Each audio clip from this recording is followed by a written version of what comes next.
Seperti yang sudah saya singgung sebelum jeda tadi, yang juga jadi perdebatan dalam debat Capres kemarin adalah soal oposisi.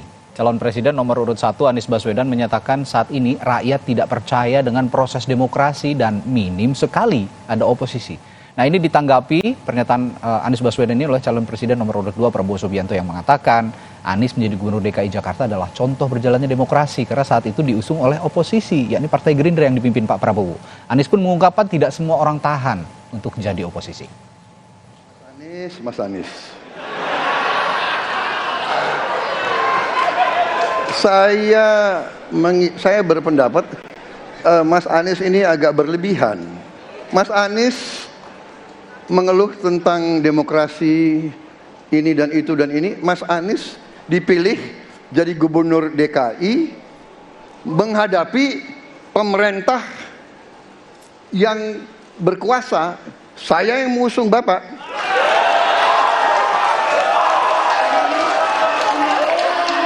Kalau demokrasi kita tidak berjalan, tidak mungkin Anda jadi gubernur.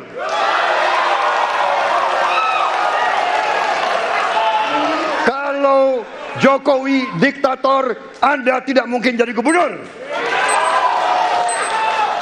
Saya waktu itu oposisi, Mas Anies. Anda ke rumah saya, kita oposisi, Anda terpilih. Waktu habis. Ketika kita menghadapi sebuah proses demokrasi, di situ ada pemerintah dan ada oposisi. Dua-duanya sama terhormat. Dan ketika proses pengambilan keputusan itu dilakukan, bila ada oposisi, maka selalu ada pandangan perspektif berbeda yang membuat masyarakat bisa menilai. Karena itu oposisi itu penting dan sama-sama terhormat. Sayangnya tidak semua orang tahan untuk berada menjadi oposisi. Oke? Seperti sampaikan Pak Prabowo tidak tahan untuk menjadi oposisi. Apa yang terjadi? Beliau sendiri menyampaikan bahwa tidak berada dalam kekuasaan membuat tidak bisa berbisnis, tidak bisa berusaha. Karena itu harus berada dalam kekuasaan. Kekuasaan lebih dari soal bisnis, kekuasaan lebih dari soal uang, kekuasaan soal kehormatan untuk menjalankan kedaulatan rakyat. Baik.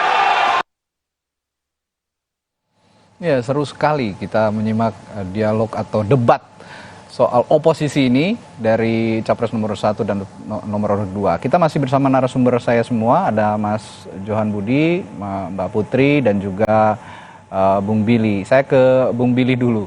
Sebagai orang yang pertama kali atau Capres yang pertama kali mengungkap bahwa saat ini rakyat tidak percaya dengan proses demokrasi dan minim sekali ada oposisi. Apa sebenarnya dasar Pak Anies bicara minim sekali ada oposisi dan rakyat sulit percaya pada proses demokrasi supaya pihak lain pun tidak menganggap bahwa pernyataan ini hanya sekedar hipokrasi begitu. Ya, baik.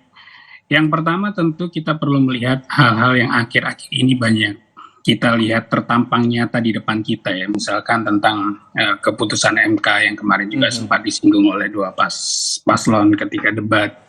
Lalu kemudian tadi yang perlu diluruskan juga pernyataan Pak Prabowo ketika mengatakan ketika Pak Anies di DKI menjadi seakan-akan oposisinya pemerintah. Tapi itu kan sebenarnya pernah terjadi bahwa apa yang kita lakukan di DKI, apa yang Pak Anies lakukan di DKI sepenuhnya adalah kewenangan untuk memimpin daerah khusus ibu kota Jakarta. Dan bisa ditunjukkan dengan bukti di mana posisi DKI mengambil oposisi dengan pemerintah itu mungkin juga perlu kita perdebatkan di poin yang lain. Tapi kita melihat kembali ke poin yang tadi bahwa Pak Anies tekankan bahwa oposisi ini posisi yang terhormat, bukan penghambat pemerintah, tapi menjaga keseimbangan dalam pemerintah. Dan yang perlu kita lihat juga di saat ini adalah jarak antara postur koalisi dengan postur oposisi terlampau jauh, sehingga itu yang membedakan fungsi penyeimbang ini kurang berjalan dengan baik. Misalkan sambil contoh tentang persepsi kita tentang pelemahan KPK melalui undang-undang yang tadi disebutkan oleh Mas Johan. Itu kan perlu penyeimbang bagaimana oposisi melihat hal ini sebagai sebuah urgensi, tapi di lain sisi partai koalisi yang sekarang ada di penguasa parlemen menganggap itu bukan hal yang sebuah urgensi, sehingga ini merupakan sebuah perdebatan. Itu karenanya jarak antara koalisi dan juga oposisi ini perlu kita jaga. Dan selanjutnya tentu adanya sebuah pengawasan, mekanisme pengawasan untuk supaya tidak penyalahgunaan kekuasaan. Itu juga yang dilihat oleh Pak Anies waktu debat pertama kemarin, sehingga apa yang disampaikan beliau tadi kita dengar sama-sama di cuplikan yang barusan kita lihat. Dan sekali lagi bahwa oposisi itu adalah posisi yang terhormat, bukan untuk menghambat pemerintahan, tapi oposisi itu menjaga keseimbangan bagaimana penyalahgunaan tidak terjadi penyalahgunaan kekuasaan sehingga partai koalisi yang ada di pemerintahan tetap menjaga fungsi dan tetap menjaga kebijakan di track yang seharusnya dijalankan. Oke. Sebenarnya saya akan tanyakan ini kepada Putri, tapi sepertinya ada kendala teknis. Saya ke Mas Johan dulu. Mas Johan, Anda juga melihat tentunya bahwa Mas Ganjar kemarin melihat Capres nomor urut 1 dan nomor urut 2 ini berdebat soal oposisi. Ada rasa tidak enak katanya karena membuka buku lama, dan sempat menyinggung juga dan mengingatkan Pak Anies bahwa Pak Anies, oposisi itu kan soal kepentingan saja. Nah, ini yang banyak dipertanyakan sebenarnya sama publik. Apa maksud Mas Ganjar menyatakan bahwa oposisi itu hanya kepentingan saja begitu? Bisa Anda jelaskan di ruang TPN Ganjar Mahfud pasti sudah dibicarakan juga. Ini apa maksudnya? Gini ya, kalau kita menyoroti debatnya Pak Anies dengan Pak Prabowo, sehingga Pak Ganjar kemudian mengingatkan ini kan masa lalu gitu ya, peristiwa masa lalu gitu, diungkap oleh Pak Prabowo. Ini kalau kita bicara, ada statement menarik dari Pak Anies ya menurut saya, bahwa kekuasaan itu tidak dalam rangka meraih kekayaan, tidak dalam rangka meraih ada 3 yang disebutkan ya. Tapi Pak Anies juga harus diingatkan juga bahwa untuk mencapai kekuasaan itu juga jangan digunakan segala cara ya. Konsistensi itu penting ya. Kenapa Pak Prabowo, ini menurut saya ya, kenapa Pak Prabowo mengungkit itu? Pak Anies ini kan dulu ada di timnya Pak Jokowi yang 2014 sebagai menteri ya. Dan bukan, dia juru bicara 2014.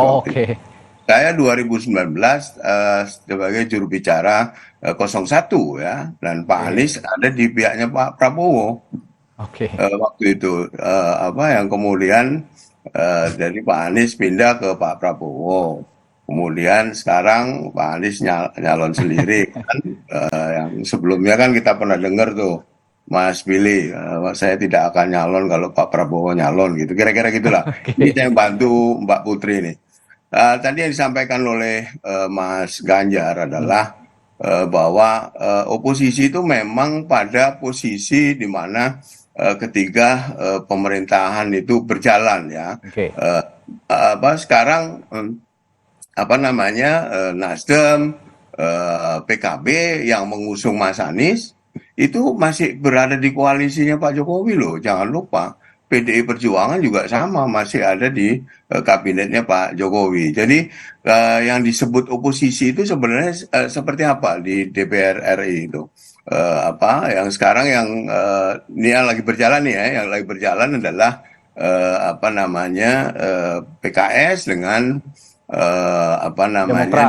Demokrat yang tidak berada dalam koalisi. Ini kalau secara ini ya, secara formalitasnya gitu. Tapi sekarang Demokrat gabung dengan ada di 02. Di 02 gitu. Itu kan membingungkan. Jadi gini Radi, di awal tadi saya sampaikan gampang sekali berkata-kata ya,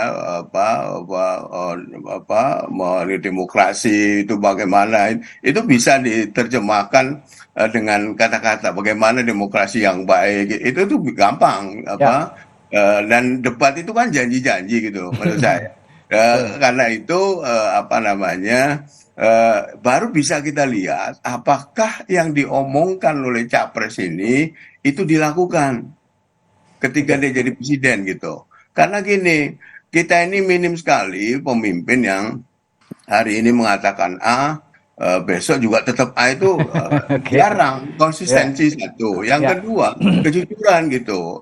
Ngomong A tapi dia tidak melakukan A gitu. Itu yang diperlukan oleh oleh rakyat kita 2024 itu adalah Ya. pemimpin yang benar-benar melaksanakan apa yang dia sampaikan karena gini topiknya debat ya, yang disampaikan di debat gitu. Oke, Dan baik. ini tentu tadi kita ngomong soal oposisi ya. Ini itu tadi Presiden Jokowi koalisinya sekarang Indonesia Maju kan itu banyak sekali partai-partai yang mendukung koalisi Baik. itu. Gitu. Jadi sehingga kita ngomong seolah-olah apa yang diomongkan itu dengan fakta itu agak Baik, berjauh baik, baik. gitu Saya maksud tangkap saya. maksud Anda, Ini Mas rakyat Johan. tidak boleh kita tergiur oleh kata-kata. Ya, baik. Korupsi itu kata Mas Ganjar bukan dengan kata-kata, Ya. tapi Oke. dengan perbuatan. Jadi Oke. hidup ini pelaksanaan kata-kata. Jadi yang kita perlukan adalah pemimpin yang hari ini ngomong A, ya besok ya harusnya A. Oke, Sekarang baik. koalisi misalnya, bentar belum selesai. Baik, Misalnya Mas Johan. kan berubah terus tuh kemarin tuh sebelum sampai akhirnya mendaftar itu dengan gampangnya kok orang ngomong kemarin saya ini sekarang nggak ini ada yang menuduh pengkhianat, ada yang merasa dikhianati gitu. Itu kan gimana rakyat dipertontonkan Ya. ngomongnya seolah di awal begini-begini gitu. Ya. Tiba-tiba berubah gitu. Nah, itu jangan. Maksud saya rakyat itu harus disuguhi oleh pemimpin yang konsisten, Konsisten, ya. jujur, yang ngomong A melaksanakan A, bukan ngomong A tapi melaksanakan B. Nah, itu yang Oke. bisa kita lihat dari 3 paslon kan nanti ketika dia jadi presiden gitu. Ya. Untuk mengukurnya ya kita lihat track recordnya gitu, rekam Oke. jejak seperti yang paslon 1 kan selalu menyampaikan bahwa rekam jejak itu penting. Tapi rekam jejak yang seperti apa? Baik. Pertanyaan. Ya, Terima kalau Mas Jo tadi mengatakan ini hanya permainan kata-kata saja dari Pak Anies Baswedan saat menyinggung soal oposisi dan proses demokrasi yang tidak berjalan di Indonesia saat ini secara utuh begitu. Tapi nyatanya permainan kata-kata ini menyulut reaksi yang lumayan kencang begitu dari Pak Prabowo, Putri. Kalau saya lihat Pak Prabowo dengan kencang bereaksi mengatakan bahwa Anda ini ke Pak Anies begitu ya, Anda ini kalau tidak ada demokrasi tidak bisa jadi gubernur. Suasana kebatinan apa yang saat ini dijelaskan kepada tim kampanye nasional Prabowo Gibran ketika Pak Prabowo dengan emosional mengatakan itu di atas panggung debat? Ya, sebenarnya kan ini seperti diskusi antar mentor politik dengan politisi yang dulu pernah diusung oleh beliau. Jadi ya memang beliau kan kemarin juga sempat menyampaikan kan, ketika dulu beliau mengusung Pak Anies, tidak akan mungkin Pak Anies bisa jadi gubernur kalau tidak ada demokrasi. Dan itu sebenarnya secara mentalitas itu adalah pengingat ataupun reminder yang sangat baik menurut saya dari seorang guru politik untuk seseorang yang sudah pernah beliau bimbing dan sudah pernah beliau bina sampai dengan tahapan ini. Supaya tetap ada etika yang diusung gitu. Jadi jangan karena momentum debat dan harus mempertontonkan kepiawaian dalam menggunakan retorika atau kata-kata, semua hal dianggap lumrah ataupun semua hal tiba-tiba jadi halal gitu. Termasuk juga membuat tuduhan-tuduhan ataupun klaim yang ya saya yakin juga Pak Prabowo merasa itu jauh dari etika yang semestinya kita usung. Makanya kan di pesan beliau kemarin selalu mengutamakan persatuan untuk Indonesia. Jadi jangan sampai kontestasi Pilpres ini malah membuat perpecahan. Dan beliau juga berkali-kali sudah menyampaikan gitu. Kalaupun nanti misalnya beliau menang, pasti akan merangkul semua pihak yang sekarang menjadi kompetitor beliau. Pun kalau misalnya nasib berkata lain, pasti juga beliau akan berbesar hati seperti yang sekarang sudah beliau tunjukkan dengan bergabung dengan pemerintahannya Pak Jokowi. Jadi ya kalau soal oposisi dan koalisi ini ya memang Pak Prabowo sudah nomor 1 lah tahu bagaimana harus menyikapi keadaan demi tentunya mempertahankan persatuan Indonesia. Baik, ini sepertinya juga dialami oleh partai Anda begitu ya, Mbak Putri, sebelumnya pernah menjadi oposisi dan sekarang berada di koalisi, dan ini dirasakan bahwa suasana kebatinan yang dirasakan oleh Pak Prabowo tidak lebih dari mentor kepada sosok yang pernah diusungnya sebagai kepala daerah begitu ya kira-kira. Tapi mudah-mudahan dari pernyataannya Mas Anies ini tadi juga disinggung oleh Mas Jo, tidak sekedar retorika begitu ya, hanya permainan kata-kata, tapi juga benar-benar ingin memperbaiki proses demokrasi yang hari-hari ini memang agak terganggu, dan juga oposisi yang dinyatakan oleh Mas Anies ini tidak terlalu dirasakan hari-hari ini untuk sebagai penyeimbang pemerintah begitu ya. Nah, masing-masing saya akan meminta closing statement dari Bung Billy dulu. Bung Billy, singkat, yang ingin Anda sampaikan dari tema hari ini soal oposisi, khusus untuk pernyataan Mas Anies kemarin, apa saja? Ya, baik. Tentu kita melihat semua seperti yang disampaikan Mbak Putri tadi, baik itu Pak Prabowo, Pak Mahfud, Pak Ganjar, dan semua orang yang bertarung di kontestasi ini sebagai rekan perjuangan untuk kita, bukan rekan perjuangan ya, sebagai lawan bertanding untuk menyambut kontestasi Pilpres, dan kita tentu bersepakat menghormati mereka semua dalam posisi dan kapasitas masing-masing. Dan yang perlu kita lihat adalah bagaimana nanti ketika sudah terpilih. Dan ketika sudah terpilih tentu nanti bisa jadi postur koalisi, postur oposisi akan berubah, baik itu partai pengusungnya ataupun jumlah kursi di DPR tentu akan berubah. Dan ini nanti mungkin akan mengerucut ketika mendekati ataupun ketika sudah selesai masa Pilpres ya. Dan kita perlu mendorong bahwa semuanya perlu menegakkan integritas. Dan tadi juga sempat disampaikan bahwa apa yang menjadi kegelisahan, baik itu suasana demokrasi ataupun hal-hal yang sekarang tampak di depan kita dalam pemberitaan dan hidup kita sehari-hari, semua punya posisi kritis untuk menegakkan itu. Dan saya rasa setiap partai politik pernah ada di posisi koalisi ataupun oposisi, dan ke depan juga petanya mungkin akan berubah, tapi ketika kita menegakkan integritas, saya percaya partai politik bisa menegakkan fungsinya masing-masing, baik itu di partai koalisi pemerintah ataupun nantinya ketika ada di oposisi. Oke, Mbak Putri silakan dengan pertanyaan yang sama.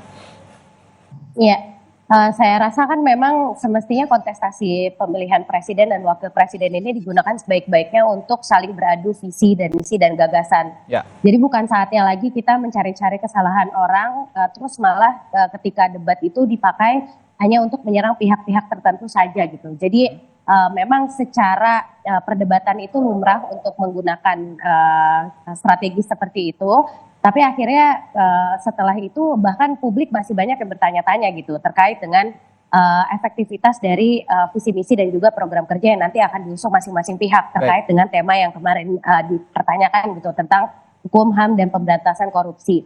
Jadi ya tentu dengan ini kita berharap bahwa debat yang berikutnya bisa lebih produktif, masing-masing paslon bisa saling menghargai dan juga bisa saling mendebat terkait dengan gagasannya dan menjauhkan dari apa yang sifatnya justru tuduhan-tuduhan yang tidak produktif gitu. Baik, Mas Jo, monggo silakan. Terakhir. Ya, kira saya setuju dengan Mbak Putri ya. Jadi yang kita kedepankan adalah ide dan gagasan yang perlu disampaikan kepada publik ya. Jangan menggunakan narasi-narasi yang menurut saya tidak pas ya. Tadi yang tidak pernah berurusan dengan hukum gitu. Itu kan belum tahu, kita yang nggak pernah diperiksa KPK tidak akan diperiksa KPK misalnya. Jadi jangan dipakai juga narasi-narasi seperti itu gitu. Tapi poinnya tadi adalah semua capres saya kira punya visi misi yang baik ya, memberantas ini dalam konteks korupsi. Tentu mereka akan sepakat memberantas korupsi, sepakat reformasi yang bersih, tapi yang perlu digarisbawahi adalah ada dua hal. Yang pertama, memberantas korupsi itu tidak dengan kata-kata gitu. Yang kedua adalah kita lihat rekam jejaknya dari ketiga ini, kalau mereka jadi presiden itu melaksanakan janji-janjinya itu enggak gitu loh. Itu yang lebih penting. Kalau soal janji bisa diobral 100 sampai 1000 kata, ditata dengan rapi ya. Orang yang bagus menggunakan kata-katanya dengan rapi, ya seolah-olah dia, tapi kan tidak itu. Yang kita butuhkan adalah presiden yang benar konsisten, yang mengatakan A itu dia melakukan A, yang hari ini A juga besoknya A gitu loh. Nanti yang di 2024 itu nanti kita lihat. Siapapun pemenangnya, saya kira persatuan dan kesatuan harus tetap kita jaga ya. Di Republik yang kita cintai. Saya kira itu. Terima kasih. Terima kasih perbincangan hangat kita pagi hari ini bersama Timnas Anies Mohaimin, perwakilan Timnas Anies Mohaimin, Billy David, juru bicara TKN Prabowo Gibran, Putri Komarudin, dan juru bicara TPN Ganjar Mahfud, Johan Budi, telah berbagi perspektifnya pagi hari ini. Terima kasih, sehat selalu semuanya. Terima kasih. Assalamualaikum warahmatullahi wabarakatuh. Saudara, kami lanjutkan Sapa Indonesia Pagi setelah jeda dengan informasi yang menarik lainnya, yakni para pengembang real estate bersinergi untuk Jakarta hijau ramah lingkungan. Nah, apa saja aksi nyatanya dan bagaimana pula upayanya untuk milenial agar dapat memiliki rumah di ibu kota yang sudah relatif mahal? Saat lagi, jangan kemana-mana, bersama Adi Stilarasati.